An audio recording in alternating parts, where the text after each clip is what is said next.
Hello student, good afternoon.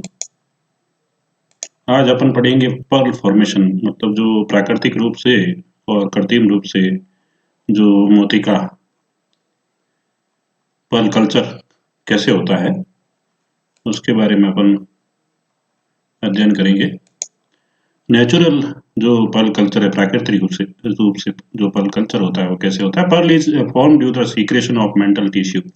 जो mantle के जो ऊतक होते हैं उससे जो श्रावण होता है, सीक्रेशन होता है, उससे पर्ल का निर्माण होता है।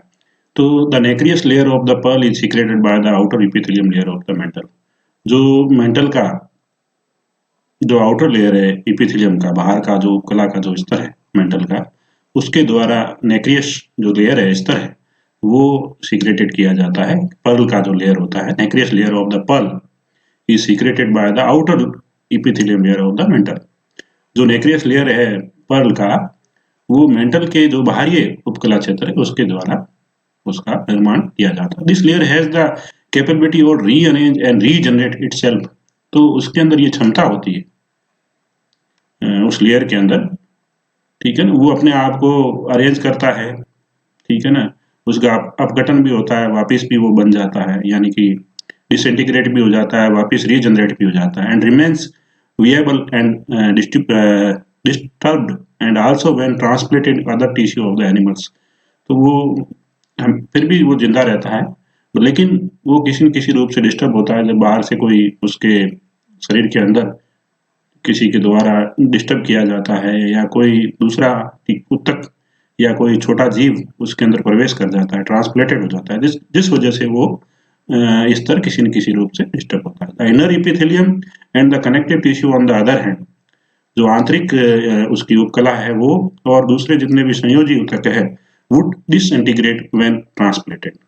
तो वो क्या हो जाते हैं, अपघटित हो जाते हैं जब कोई मॉलिक्यूल्स या कोई अंग या कोई जीव उसके अंदर ट्रांसप्लेंटेड होता है, तो उसके अंदर स्थानांतरित होता है, उसको ट्रांसप्लांट किया जाता है। तो ये natural pearl is formed by the following way. जो प्राकृतिक रूप से जो पर्ल है वो किस तरह से बनता है उसको अपन समझते हैं स्लाइड के through. The outer epithelium layer of the mental accidentally falls into the body of pearl oyster. जो बाहर वाला उसका जो जस्ट उसकी जो खोल है उसके नीचे जो उपकला स्तर पाया जाता है वो हैंग हो जाता है, ऐसे जैसे ही कोई जब भी उसके अंदर पर्ल बनना शुरू हो जाता है पर्ल ऑयस्टर के अंदर, तो वो हैंग हो जाता है। The outer epithelium layer of the mental accidentally, अचानक, ठीक है ना, जैसे accidentally falls into the body of the layer, उसकी शरीर की तरफ हो जाता है, वैसे वो चिपका हुआ रहता है उसके खोल में, लेकिन किसी न किसी वजह से वो अचानक उसकी बॉडी की तरफ लटक जाता है। इट रीजनरेट्स ए सेक, तो थैलस लाइक स्ट्रक्चर, एक थैलीनुमा, ठीक है ना, सेक लाइक स्ट्रक्चर वो बनाता है, consisting of a single layer of cell, एक ही कोशी के स्तर का होता है, दस फॉर्मिंग द पर्ल सेक। वो क्या करता है, जो पर्ल का खोल है उसका निर्माण करता है। तो it it regenerate it regenerate a sac consisting of a single layer of cell, जो कि एक स्तर का बना हुआ आता है, ऑफ सेल्स, कोशिका एक स्तरीय होता है उसके, thus forming the pearl sac, जो क्या करता है, पर्ल का खोल बनाता है। समटाइम्स ए फॉरिजन बॉडी, कभी कभार जो बाहर का कोई भी पार्टिकल एक्सीडेंटली अचानक उसके शरीर के अंदर प्रवेश करता है into the body of oyster, when the shells remain open, यदि उसका जो खोल है वो खुला रह जाता है, and gets trapped between the shell and the mantle, वो फिर वो क्या है कि उसका जो खोल है और उसका जो मेंटल है उसके बीच में वो ट्रैप हो जाता है, वहीं अटक जाता है या ट्रैप्ड हो जाता है। द आउटर, तो क्या करते हैं वो outer epithelium of the mental, तो वो क्या करता है, जो बाहर का उपकला स्तर है मेंटल का, वो इनवेजिनेशन हो जाता है and form the pearl sac, वो अंदर की तरफ धंसने लगता है, ठीक है ना। तो आगे आप डायग्राम में देखोगे तो समझ में आएगा आगे आने वाले स्लाइड में। तो वो अंदर की तरफ धंसने लगता है और एक थैलीनुमा कवर फॉर्म करता है, जो बाहर से कोई भी उसके अंदर जो मटेरियल है या डेब्रिज है या कोई भी या चाहे स्टोन भी उसके अंदर प्रवेश कर गया हो, तो वो एक्ट एज ए न्यूक्लियस की तरह, उसके केंद्र की तरह काम करता है और उसके चारों तरफ एक लेयर का फॉर्मेशन होता है। तो वो आउटर इपिथेलियम है वो ये पर्ल सेक का निर्माण करता है। Inside the pearl sac as a result of secretion of nacre ये नेचुरल पर्ल ग्रोव्स। तो उस थैलस के अंदर जो आउटर एपिथेलियम के द्वारा जो सेक बनाया गया है उसके अंदर जो नेक्रे के द्वारा सीक्रेशन होता है तो वो धीरे धीरे पर्ल है जो मोती है वो इसके अंदर ग्रो करता है, उसके अंदर वृद्धि करता है। The secretion of nacre continues. तो जो नेक्रे का सीक्रेशन है वो लगातार चलता है till the end of life of the pearl oyster, जब तक होता है जब तक उसका जीवन काल है उस पर्ल ऑयस्टर का, उस मोलस्का का, या उस मोलस्का का जो जिसके अंदर मोती बनते हैं। Thereby forming producing a beautiful natural, जिस वजह से एक सुंदर और प्राकृतिक जो पर्ल है उसका निर्माण हो पाता है। फिगर 7.7 इससे आगे आने वाली स्लाइड में आप देखेंगे depicts the formation of blister pearl. ठीक है ना, एक सुंदर पर्ल का निर्माण होता है। Free pearl inside the mantle, स्वतंत्र रूप से पर्ल का निर्माण होता है मेंटल के अंदर। From the figure it was to be noted that every pearl has a nucleus, हर एक पर्ल का अपना एक केंद्रक होता है। हाउएवर इट टिनी में भी छोटा हो सकता है net score. However pearl without nucleus में रेयरली बी फॉर्म्ड, और बिना केंद्रक के कभी कभार ही पर्ल फॉर्म हो पाता है। Would obviously be contradiction, such possibility occurs when a few decayed blood cells. इस प्रकार का जो बिना केंद्र का जो मोती है या पर्ल है उसका निर्माण तब हो पाता है या उसकी संभावना तब बढ़ती है when a few decayed blood, जो कुछ रक्त वाहिनियां या फिर कुछ उपकला के जो कोशिका हैं might be provide the basis for the pearl formation, वो क्या करते हैं उसका आधार बनते हैं। विच subsequently disintegrated totally. When such pearl is cut, it reveals no nucleus and appears to be formed entirely of the mother of pearl layers. तो पूर्णतः जो खोल है उसके नीचे की तरफ जो स्तर पाया जाता है उसका पूर्णतः उसका बना हुआ होता है, जिसको मदर ऑफ पर्ल लेयर्स बोलते हैं। उसका इंटायरली उसका बना हुआ होता है और उसके अंदर केंद्रक नहीं पाया जाता। तो इसका मूल आधार संभावना ये भी मानी जाती है कि कुछ जो डिकेड ब्लड सेल्स है उनकी वजह से, या तो एपिथेलियम कोशिकाएं हैं, उपकला की कोशिकाएं, वो आधार बनती है, वो कारण बनती है जिस वजह से बिना न्यूक्लियस का जो पर्ल है उसका निर्माण होता है। ये अब यहाँ आप जो देख रहे हैं ये इन्वेजिनेशन हो रहा है आउटर एपिथेलियम का। तो ये shake like structure, this one is shake like structure, ठीक है ना। और ये जो बाहर से कोई मटेरियल इसके अंदर प्रवेश, यहाँ सब आपको ये आउटर मेंटल लेयर है, ठीक है ना, ये वाला outer mantle layer, mantle epithelium cells and pearl sac epithelium cells. ये इनर एपिथेलियम सेल्स है, ये अंदर का जो एपिथेलियम लेयर है वो, और ये बाहर का एपिथेलियम लेयर, बाहरी उपकला स्तर और आंतरिक उपकला स्तर, ठीक है ना, गोनेड्स, और ये न्यूक्लियस, सेल नेक्रे। अब फॉरिन बॉडी पार्टिकल, जो ये आपसे बाहर से कोई किसी प्रकार का कोई पदार्थ घुस गया, तो ये इस रूप से जो दिखाया गया है ये कोई बाहर से घुसा हुआ इसके शरीर के अंदर प्रवेश किया हुआ कोई मटेरियल है, कोई पदार्थ है, जिसके चारों तरफ ये शेक लाइक स्ट्रक्चर जो बनाता है वो कौन बनाता है, आउटर एपिथेलियम लेयर, ठीक है। और फिर ये धीरे धीरे एक पर्ल का निर्माण होता है, ठीक है। तो इनर एपिथेलियम, कनेक्टिव टिश्यू, ये सब डायग्रामेटिक रिप्रेजेंटेशन के थ्रू समझाया गया है, ठीक है। ये diagrammatic representation of the process of pearl formation, natural blister pearl are cell nacre, natural free pearl in mantle. तो ये जो फॉर्मेशन हो गया है अचानक किसी पदार्थ का, बाहरी पदार्थ का उसके शरीर के अंदर प्रवेश कर जाना, और बाहरी जो एपिथेलियम लेयर है उसके द्वारा पर्ल सेक का निर्माण होना, और फिर धीरे धीरे पर्ल का निर्माण होना उसके चारों तरफ, तो ये नेचुरल है। और बी और सी है, ये हाफ कल्चर्ड पर्ल है और स्पेरिकल कल्चर्ड पर्ल है। ये जो आप देख रहे हैं ये क्या है, कृत्रिम रूप से अपन जो कल्चर करते हैं उसकी प्रक्रिया है इसके अंदर। इसके अंदर आप न्यूक्लियस ये जो देख रहे हैं ये न्यूक्लियस है, केंद्रक है, जो पर्ल का न्यूक्लियस कहलाता है, ठीक है ना, जिसको ग्राफ्टेड किया गया है इसके अंदर, ठीक है ना, जिसको उसके चारों तरफ दूसरे किसी टिश्यू, मेंटल टिश्यू होते हैं, किसी डोनर जो पर्ल ऑयस्टर होता है उसके, ठीक है ना, उसको कोटेड करके इसके अंदर ग्राफ्ट किया जाता है, तो वो एज ए न्यूक्लियस की तरह यहाँ काम करता है, ठीक है ना। तो ये न्यूक्लियस है, फिर इसकी वही सेम प्रक्रिया है, ठीक है ना। एक कृत्रिम रूप से आप उसके अंदर इंसर्टेड कर रहे हो, ग्राफ्टेड कर रहे हो किसी के अंदर टिश्यू को और उसके साथ न्यूक्लियस को, तो वो कृत्रिम विधि है।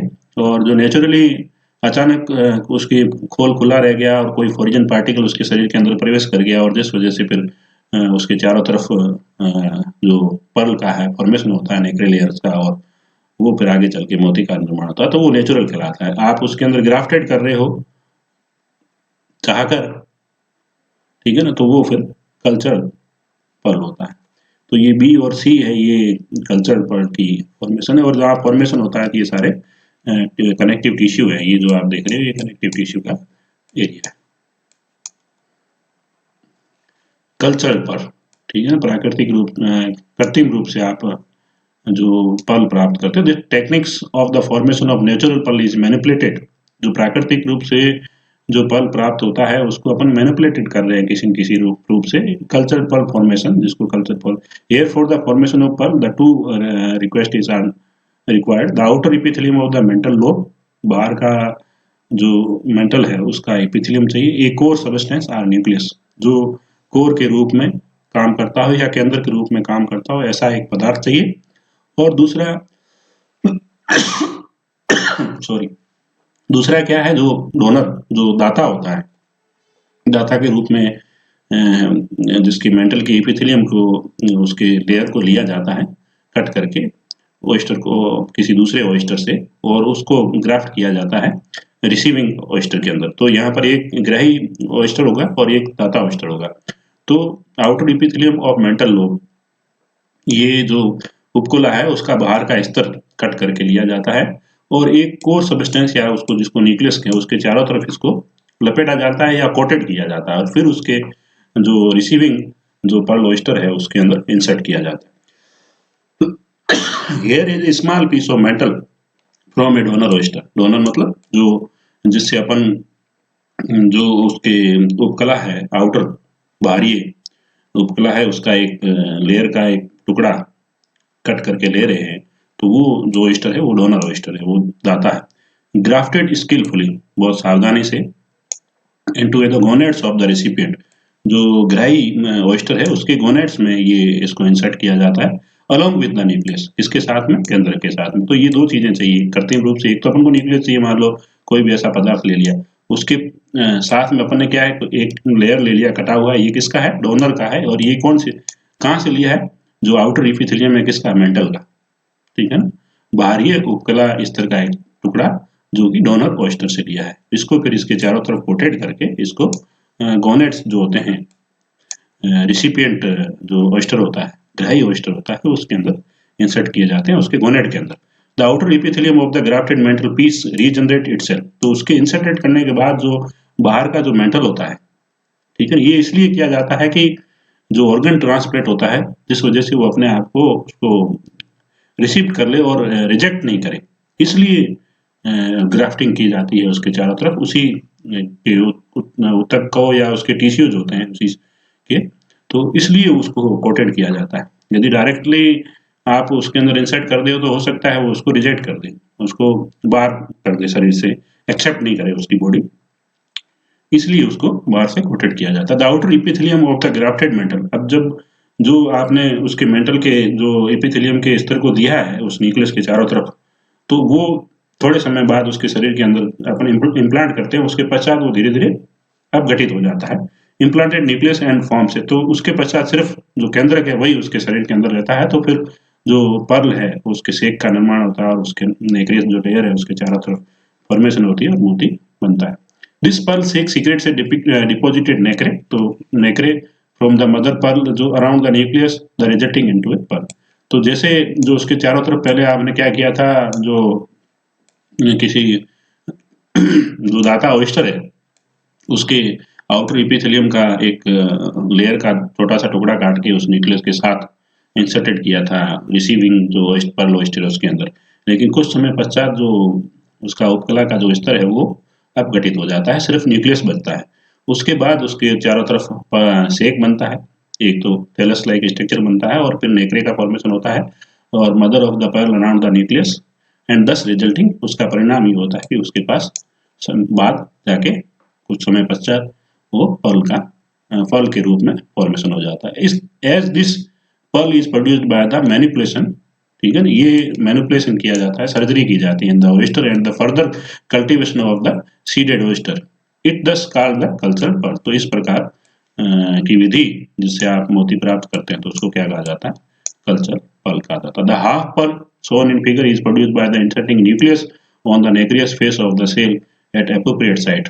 तो जो हाफ पर्ल कल्चर है उसके अंदर आपने ग्राफ्टिंग नहीं किया है, सिर्फ केंद्र की उसके नेक्रियस फेस में इंसर्टेड कर दिया है एट एप्रोप्रिएट साइट, जहाँ आवश्यकता है उस जगह पर। तो ये जो आप डायग्राम में दे रहे हैं तो ये हाफ पर्ल कल्चर है।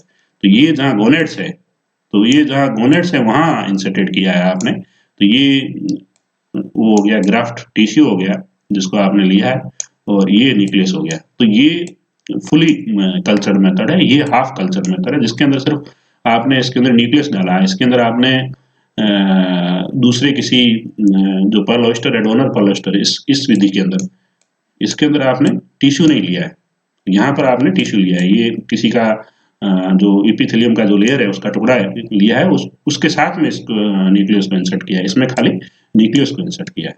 तो हाफ जो पर्ल कल्चर है उसमें और फुल पर्ल कल्चर में थोड़ा अंतर है। तो ये हाफ पर्ल कल्चर में यही कह रहा था, इसी produced by inserting the only nucleus on the nacreous face of the shell at appropriate site. जो नेक्रियस जिस तरह का उसका फेस है और जो त्वचा है, क्या कहते हैं, खोल है, उसकी जहाँ आवश्यकता है उस जगह पर उसको इंसर्ट कर दीजिए without the layer of outer epithelium of donor oyster. यहाँ पर ये देख रहे हैं, ये जो हैचरी होती है पर्ल कल्चर की, जहाँ पर पर्ल का संवर्धन किया जाता है एक बड़े पैमाने पर, तो उसका ये डायग्राम है। पर ये है पर्ल ऑयस्टर हैचरी है। लाइव अलगल प्रोडक्शन को प्रोड्यूस किया जाता है जो इसकी फीडिंग के लिए काम आते हैं। ये इसके लार्वा का पालन किया रहा है, लार्वल रियरिंग, स्पेट रियरिंग, जो जुवेनाइल ऑयस्टर होते हैं उसको यहाँ पर उसका पालन किया जा रहा है, रियरिंग। तो ये 3 साइड से अलग अलग, one is algal production, another one is larval का पालन, और थर्ड वन इज जो जुवेनाइल ऑयस्टर होते हैं, नॉट एडल्ट वन, तो उनका पालन किया जा रहा है। तो ये तीनों फोटोग्राफ्स है जो ये प्रदर्शित कर रहे हैं। The secretion of pearl forming matter, जो पर्ल होता है उसका जो पदार्थ है वो किसके द्वारा स्रावित किया जाता है। Initially after the formation of pearl sac, जैसे ही आउटर जो इपिथेलियम है उससे थैलसनुमा आकृति का निर्माण हो जाता है, स्ट्रक्चर का निर्माण हो जाता है, उसके पश्चात it's internal part is alkaline, तो उसका आंतरिक जो भाग होता है वो क्या होता है, क्षारीय होता है। And the secretion content organic substance, जो स्रावित किए गए जो पदार्थ हैं ऑर्गेनिक सबस्टेंस है वो सच है केराटिन की प्रोटीन की तरह होते हैं। The secret is due to the prismatic layer, जो अपने पहले ही चर्चा की थी, प्रिस्मेटिक लेयर और नेक्रे जो लेयर। प्रिस्मेटिक लेयर है वो कैल्शियम कार्बोनेट का श्रावण करता है, जबकि जो नेक्रे लेयर है वो एर्गोनाइट का श्रावण करता है। जो मेनली जो पर्ल है उसके अंदर क्या है, आर्गोनाइट और कैल्साइट है, ये दो मेन ऑर्गेनिक मटेरियल है जो पर्ल के अंदर पाया जाता है। तो पेरिस्मेटिक लेयर कंटेंस कैल्साइट्स, तो जो प्रिस्मेटिक स्तर है वो कैल्साइट का सीक्रेशन करता है। The internal part of the pearl sac later become acidic, उसके पश्चात क्या होता है, जो उसको आंतरिक सैक का जो भाग है वो क्षारीय से क्या हो जाता है, अम्लीय हो जाता है। सब्सिक्वेंटली न्यूट्रल, उसके जस्ट पश्चात ये क्या हो जाता है, उदासीन हो जाता है। तो पहले क्षारीय था, जैसे सीक्रेशन बढ़े अलग अलग प्रोसेस होता रहा तो उसके पश्चात वो अम्लीय हुआ, अम्लीय के पश्चात वो उदासीन हो गया। The secretion matter ultimately becomes a pearl पॉलिन, और उसके जस्ट पश्चात ये क्या करता है, पर्ल का जितना भी मटेरियल होता है उसका निर्माण करता है। तो दो मटेरियल मेनली है, ठीक है ना, दूसरे ट्रेस अमाउंट्स में होते हैं, वाटर भी और थोड़ा बहुत होगा, लेकिन मेन जो इसके है 92 से करीब 93 के पास वो कैल्साइट और एर्गोनाइट्स होता है। Calcium observation and formation of calcium carbonate, the main ingredient of the pearl is calcium carbonate. तो जो मेन इंग्रेडिएंट है पर्ल का वो क्या है, कैल्शियम कार्बोनेट, यानी कि कैल्साइट एंड एर्गोनाइट, ये दो है। तो कैल्शियम जो या अपन कहें कैल्साइट है तो वो पेरिस्मेटिक जो स्तर है उससे श्रावण किया जाता है, और जबकि आर्गोनाइट है उसका जो नेक्रे लेयर है उसके द्वारा श्रावण किया जाता है। इन पर्ल ऑयस्टर, वहां भी अपन ने देखा था, जहां पर क्वालिटी देखा था, तो जहां पर the percentage of in both जो ये कैल्साइट और आर्गोनाइट है, इसमें ज्यादा जो परसेंटेज आर्गोनाइट्स के होते हैं वो पर्ल अच्छी क्वालिटी का होता है दोनों में से। In pearl oyster the main source of the calcium is food, तो कैल्शियम कहाँ से प्राप्त होता है? जो ये भोजन के रूप में ग्रहण करता, अपने पहले लेक्चर जो देखे होंगे वहाँ देखा होगा कि भाई जो क्वालिटी है वो किसके ऊपर निर्भर करती है, जो इसका लस्टर है और इसकी ब्राइटनेस है और इसकी क्वालिटी। तो अपन उसमें बहुत सारी चीज़ें देखी थी, टेम्परेचर है, लाइट सनलाइट से है, या फिर ये फूड के रूप में कौन से भोज्य पदार्थ ग्रहण करता है, तो उसके ऊपर डिपेंड करता है उसकी क्वालिटी। तो यहाँ यही कहा जा रहा है कि in the pearl oyster the main source of the calcium food, जो भोजन के रूप में जिनके अंदर कैल्शियम की मात्रा अधिक है, तो वो क्या ग्रहण कर रहा है। However the gill mantle full can be directly observe calcium from water. तो कहीं कहीं ये देखा गया है कि सीधे रूप से ये जो पानी से ही कैल्शियम को ऑब्जर्व कर लेते हैं, उसके गिल है, मेंटल है। The main ingredient of the pulse is calcium carbonate, calcine aragonite. In a pearl, the main source of calcium is food. ये दोबारा आ गया ये लाइन, ये पूरा point. In case of gills the calcium observation power is strong. Gills के अंदर जो इसके क्लोम छिद्र होते हैं, या अपन क्लोम कहें यहाँ पर, तो यहाँ पर observation is power is strong होता है, रिजेक्शन कैपेसिटी बहुत कम होती है। While in the mantle both observation and rejection of calcium are very strong. और मेंटल जबकि गिल होता है ना, तो गिल के अंदर कैल्शियम की ऑब्जर्वेशन करने की क्षमता ज़्यादा है और रिजेक्शन करने की, मतलब उसको आउट करने की क्षमता कम है। जबकि जो मेंटल है उसके अंदर दोनों ही क्षमताएं अधिक है, मतलब उसको ग्रहण करने की भी और रिजेक्शन करने की कैल्शियम की। Thus the gill are considered to be a most ideal organ. तो इसलिए जो गिल है उसको एक अच्छा अंग माना जाता है for the observation and strong of calcium, क्योंकि जो मेंटल है वो हो सकता है उसको रिजेक्ट भी कर दे कैल्शियम को, जबकि गिल इतना रिजेक्ट नहीं करता है, वो उसको वो ज़्यादा एक्सेप्ट करता है। जबकि मेंटल है वो ऑब्जर्वेशन भी की और रिजेक्शन की जो क्वालिटी है कैल्शियम की वो ज़्यादा है, उसके कैपेबिलिटी कह सकते हैं उसको, वो ज़्यादा क्षमता। Calcium observe through the food from the water slowly moves into the pallium. तो जो कैल्शियम है वो जो पानी से ये ऑब्जर्व कर रहे हैं या भोजन से कर रहे हैं, तो वो स्लोली मूव करके उसके पैलियम में जाता है थ्रू द ब्लड, ठीक है, रक्त के प्रवाह। तो the carrying of the calcium in the body depends mainly upon the role played by the अल्काइन एंड फॉस्फेटिक। तो उसके अंदर जो ऑब्जर्वेशन का carrying of calcium in the body, जो कैरी करने की कैपेसिटी है उसके शरीर के अंदर, mainly depend upon the played by the alkaline phosphate. जो alkaline phosphate present in the epithelium cells, जो उपकला कोशिकाएं हैं उनके अंदर अल्कालाइन फॉस्फेट पाया जाता है, उसके ऊपर निर्भर करता है। The cell of the connective tissue and mantle of the pearls है, ठीक है ना। जो एपिथेलियम सेल्स है इसकी उत्तक की और उसके मेंटल की और पल्स है, present in the epithelium sales of the connective tissue, mental of the pearls है, ठीक है ना। जो पल्स का मेंटल होता है उसके अंदर पाए जाने वाली उपकला जो कोशिका है उनके अंदर जो अल्कालाइन फॉस्फेट पे पाया जाता है उसका रोल होता है। Alkaline phosphate is combined with the calcium ion. तो अल्कालाइन फॉस्फेट्स क्या करते हैं, कैल्शियम आयन के साथ जुड़ते हैं to form phosphate and other salts, ठीक है ना। तो the calcium ions in the presence of phosphate is gain energy and passes through the mantle to be absorbed by its epithelium. This is carried to the connective tissue for the pulse sac. तो ये जैसे ही उनके द्वारा absorb किया जाता है तो phosphate is gains energy, तो फॉस्फेट से ऊर्जा प्राप्त होती है, passes through the mantle to be absorb by the, तो वो मेंटल के थ्रू पास होके और जो उपकला कोशिका है उसके थ्रू अब्जॉर्ब कर लिया जाता है। This is then carried out the connective tissue for the pulse sac। तो ये ऊतकों के द्वारा कैरी करके पल्स sac को फॉर्म करने में। In the case of it passes the calcium 2+ also unites with the cartilaginous sulphates. तो जब ये कैल्शियम पास होता है तो ये क्या कहते हैं, अल्कालाइन फॉस्फेट के अलावा जो कार्टिलेजिनस सल्फेट होता है उसके साथ भी जुड़ता है। कंपाउंड प्रोटीन और एसिडिक नेचर, ये एक प्रकार का कंपाउंड प्रोटीन है और जो कि अम्लीय प्रकृति का है। If it further induces the calcium ions to become active and transported to the cytoplasm. इस वजह से ये फिर इंड्यूस हो जाता है कैल्शियम आयन और ये ये सक्रिय हो जाता है और ट्रांसपोर्टेड टू द साइटोप्लाज्म। ये कोशिका द्रव्य को ट्रांसपोर्ट और द नेक्रियस लेयर, जो नेक्रियस स्तर है उसके जो कोशिकाएं हैं उसके कोशिका द्रव्य को स्थानांतरित हो जाते हैं, अल्टीमेटली एक्सक्रीटेड बाय द, और फिर बाद में ये जो एपिथेलियम कोशिकाएं हैं उनके द्वारा ये जो कैल्शियम है स्रावित किया जाता है, जो कि जो पल का निर्माण में सहायक होता है। The excreted calcium then under the activity of carbonic acid releasing hydrogen combines with the carbon dioxide. जब कैल्शियम एक्सक्रीटेट किया जाता है, स्रावित किया जाता है under the activity of carbonic acid की गतिविधि से, तो कार्बोनिक एसिड रिलाइजिंग हाइड्रेज, जो हाइड्रेज रिलाइज करती है combine with the carbon dioxide, जो क्या करता है कार्बन डाइऑक्साइड के साथ मिल जाता है एंड अल्टीमेटली फॉर्म से कैल्शियम कार्बोनेट, दो बाद में चलकर क्या करते हैं कैल्शियम कार्बोनेट का निर्माण करते हैं। Release by the body of muscles due to the metabolic activity. तो ये जो कैल्शियम कार्बोनेट है ये मेटाबॉलिक एक्टिविटी की वजह से रिलीज हो पाता है। It has been reported that the concentration of carbon dioxide determine the nature of crystal formation, और ये भी देखा गया है जो क्रिस्टल का फॉर्मेशन है वो कार्बन डाइऑक्साइड की सांद्रता पर भी निर्भर करता है। इन the presence of increasing CO2 in the aquatic environment, calcium carbonate form is slick like crystal. यदि जो जलीय वातावरण है उसके अंदर CO2 यदि बढ़ जाती है तो वो जो उसका क्रिस्टल है वो स्लिक लाइक होगा, while it takes the shape of calcite when CO2 decrease in the environment. जैसे ही जो उसका शेप आकार का धारण वो तब करेगा जैसे ही जो कार्बन डाइऑक्साइड का लेवल है वो कम हो जाएगा।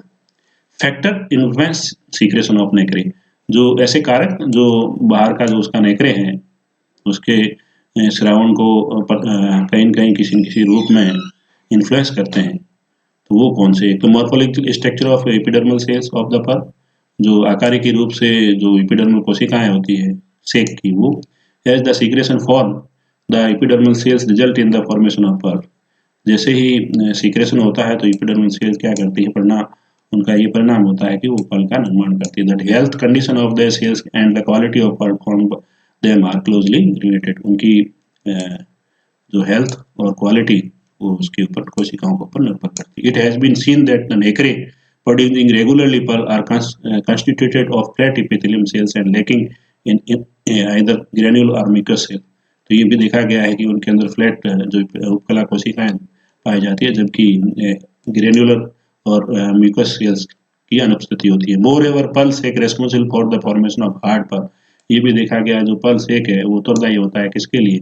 हार्ड पर्ल के निर्माण के लिए। कंपोज्ड ऑफ बबल शेप्ड, जो कि बबल के रूप में होता है, epithelium tissue, while the high rising columnar cells produce soft pearl। तो जो कोलमनर स्तंभाकार कोशिकाएं होती है वो सॉफ्ट पर्ल प्रोड्यूस करती है, जबकि जो एपिथेलियम टिश्यू है तो bubble shaped are composed of bubble shaped while rising columnar cell produce soft pearl। Furthermore, it was observed that the morphological structure of the epithelial cells of the pearl sac are not stable। तो यहाँ ये तो भी है, ये तो अपन ने देखा कि वो रीजनरेट होती रहती है और डिजनरेट भी होती है और मूव भी करती है, ट्रांसफर्ड भी होती है। तो ये इनके अंदर खासियत पाई जाती है, जो उपकला कोशिक जो स्तर है वो बनता रहता है और अपघटित होता रहता है। Epidermal cells of pearl are not stable undergoes a seasonal and environmental changes. तो इसलिए यही कहा गया है कि ये सीजन के आधार पर और वातावरण के आधार पर वो बदलता रहता है, तो डायनेमिक है। कैल्शियम कार्बोनेट क्रिस्टलाइजेशन, जो कैल्शियम का क्रिस्टलाइजेशन होता है वो कैसे होता है? Formation of calcium carbonate crystal is Holi determined by the environment condition. वातावरणीय जो कंडीशन है, स्थिति है, उसके ऊपर निर्भर करता है उसका कैल्शियम का crystallisation.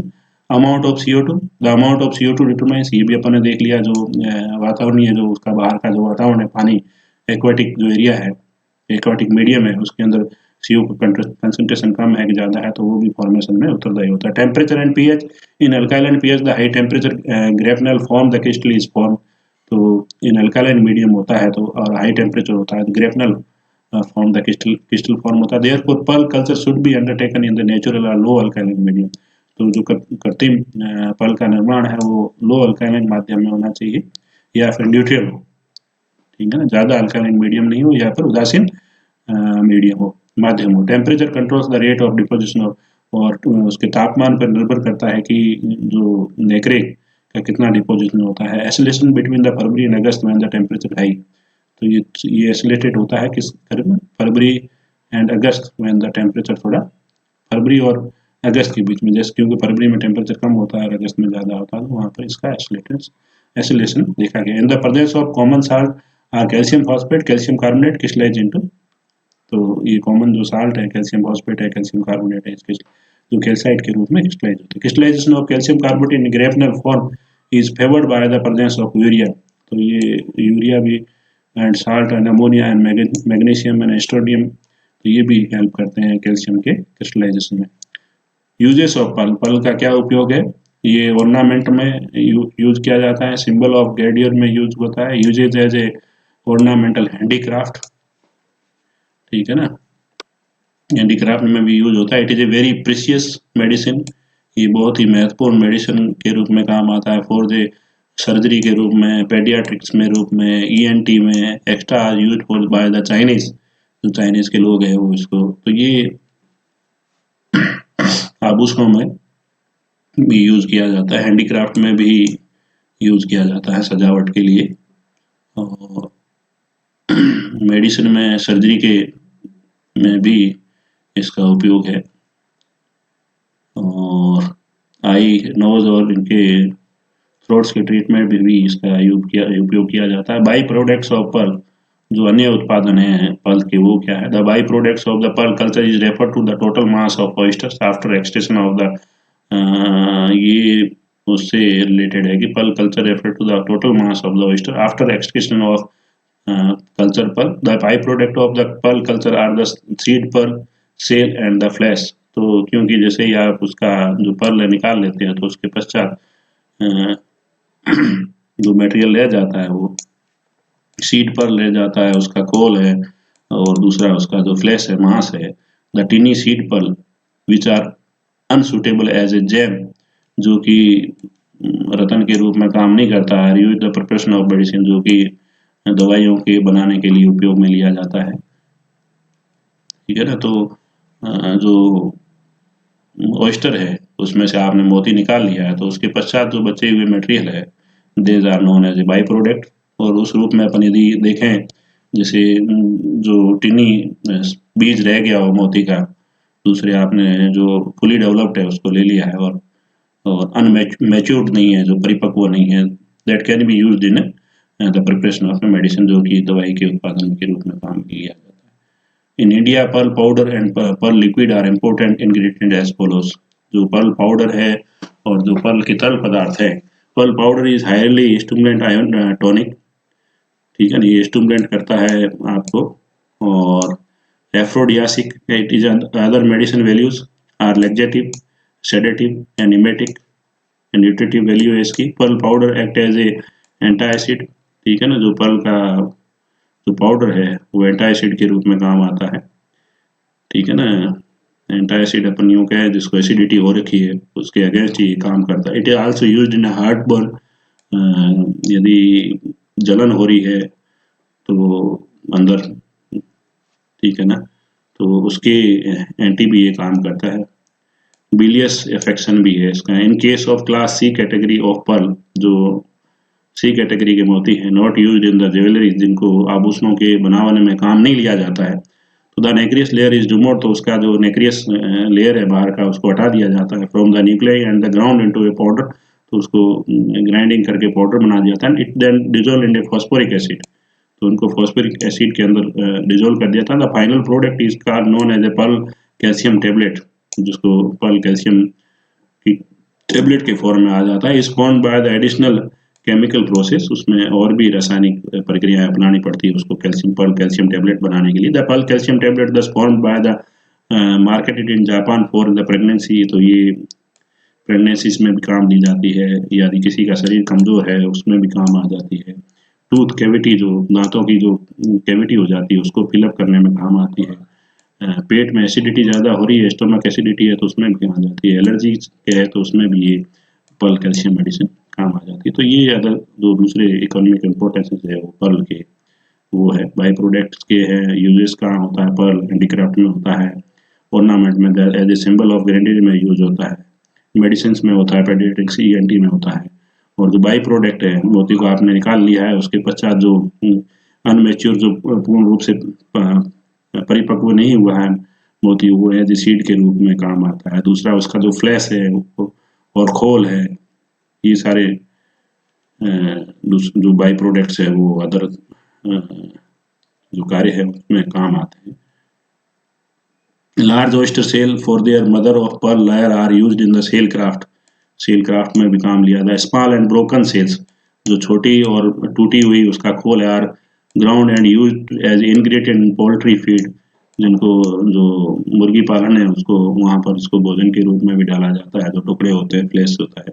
The adductor muscles portion of the flesh of oyster used to the human consumption, तो जो इसकी एडेक्टर मसल्स होती है, इसके अंदर जो मांस होता है, इसके पर्ल ऑयस्टर के अंदर पाई जाती है, ऑयस्टर के अंदर पाई जाती है, तो ह्यूमन के कंजप्शन में काम आती है, ठीक है ना। After removal of the pearl the entrails of the oyster are used for feeding fishes, तो जो फ्लैश है जो मछलियों को भोजन के रूप में, भोजन मतलब मछलियों के दाने के रूप में भी ये काम आ जाता है। फ्लैश जो बचा हुआ है भोजन, पोल्ट्री में भी काम आता है, उनको जो मुर्गियाँ होती हैं उनको भोजन के रूप में खिलाया जा सकता है। मछलियाँ जहाँ पाली जाती हैं तो मछलियों को भी ये भोजन के रूप में जो बाई प्रोडक्ट्स है जो बचा हुआ है मोती निकालने के बाद जो उसका फ्लैश बचा है वो भी काम आता है। मेडिसिन में भी काम आता है और दूसरे बहुत सारे ऐसे जो आपने बताया लैक्सेटिव है, सेडेटिव है, एमेटिक है, न्यूट्रिशन के रूप में भी काम आता है, एंटासिड्स के रूप में काम आता है। जैसे आपने उसका टैबलेट बनाया उसका पल्प पाउडर का, तो वो प्रेगनेंसीज में काम आता है, और जिसका शरीर कमजोर है उसके में काम आता है। टूथ कैविटीज फिल की जाती है, स्टोमक एसिड्स यदि आपके अंदर एसिडिटी हो रखी है तो उसकी एंटासिड के रूप में कहा जाता है। एलर्जी है तो एलर्जीज में भी ये एज ए मेडिसिन के रूप में ये टैबलेट्स कार्य करती है। Thank you. एक और मैं आपको वीडियो लेक्चर दूंगा जिसके अंदर नेक्स्ट जिसके अंदर आप जो कृत्रिम अपन कल्चर कर रहे हैं, पर्ल कल्चर कर रहे हैं, तो उसको थोड़ा और अन्य तरीके से समझाने की कोशिश करूंगा एक वीडियो लेक्चर के थ्रू। और इस यूनिट का एक ही टॉपिक बचा हुआ है मेनली, वैसे देखा जाए तो, ठीक है ना। डिसीज जो रोग है और जो इस पर्ल ऑयस्टर के जितने भी जो एनिमीज है जिसकी वजह से इनको नुकसान होता है, वो टॉपिक आपके इस यूनिट का बाकी रहेगा। लेकिन जो कृत्रिम रूप से अपन पर्ल कैसे कल्चर करते हैं तो उसके लिए एक मैं वीडियो और डालूंगा इसके बाद, जिससे कि आपको जो कल्चर एक्टिविटी है वो आपको अच्छी तरह से समझ में आ जाए। Thank you.